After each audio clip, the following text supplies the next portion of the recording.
Apa Anda pernah melupakan unsur N yang dibutuhkan oleh pokok kelapa sawit dan hanya fokus kepada unsur K agar menunjang buah kelapa sawit yang melimpah? Karena sebelum fase pembungaan dan pembuahan, ada unsur N yang sangat berperan penting dalam perkembangan pokok kelapa sawit. Di kesempatan kali ini, channel Radio Ngeronyos akan mengulas ciri-ciri kelapa sawit yang kekurangan unsur N yang dapat kita tanggulangi dengan pupuk urea yang mengandung unsur N 46%, dan bagaimana aplikasi dan dosis yang tepat bagi pokok kelapa sawit. Untuk itu, tonton terus video ini hingga selesai. Jangan lupa di like, komen, dan egrek channel Radio Ngeronyos. Salam Tandan Berduri.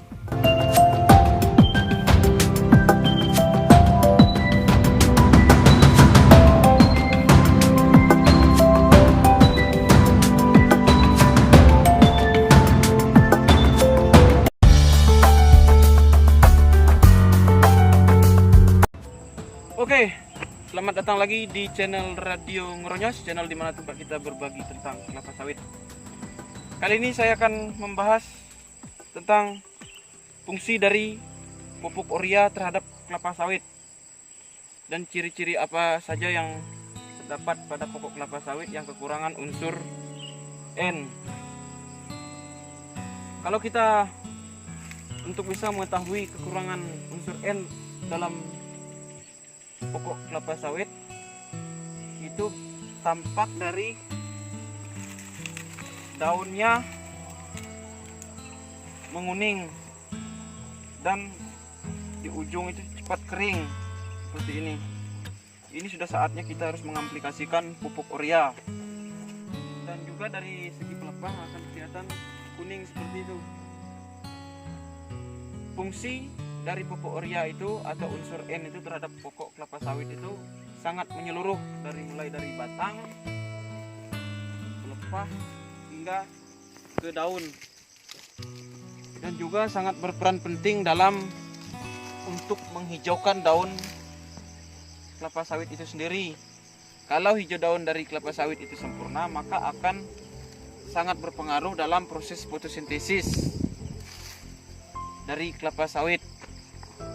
Dosis dari pupuk urea itu sendiri untuk kelapa sawit yang sudah menghasilkan antara 2 kg sampai dengan 2,5 kg dalam 1 tahun. Kalau sobat Ngeronyos dalam setahun mengaplikasikan pupuk urea 2 kali, maka dosisnya sekali aplikasi itu 1 kilo sampai dengan 1,25 kilo. Demikian kali ini saya membagikan fungsi dan manfaat dari pupuk urea dan juga dosisnya. Karena kebutuhan unsur N sangat banyak pada kelapa sawit, maka kita mengaplikasikannya pun harus benar-benar diperhatikan, mulai dari pertengahan daun hingga ke titik keluar dari ujung daun, agar tidak kelapa sawitnya keracunan. Nah, dapat saya sedikit aplikasikan di sini seperti ini. Sorry kawan, sobat Ngeronyos, muncrat ke atas. Kurang lebih seperti itu, artinya kita menghamburnya di areal pertengahan daun ke titik keluar. Karena kita mengaplikasikan pupuk urea itu antara 1 kilo sampai dengan 1,25. Sangat banyak kebutuhan unsur N dari pokok kelapa sawit, makanya kita harus benar-benar diperhatikan dalam proses pengaplikasiannya. Demikian yang bisa saya bagikan kali ini. Jangan lupa like, komen, dan subscribe channel Radio Ngeronyos. Terima kasih. Salam Tandan Berduri.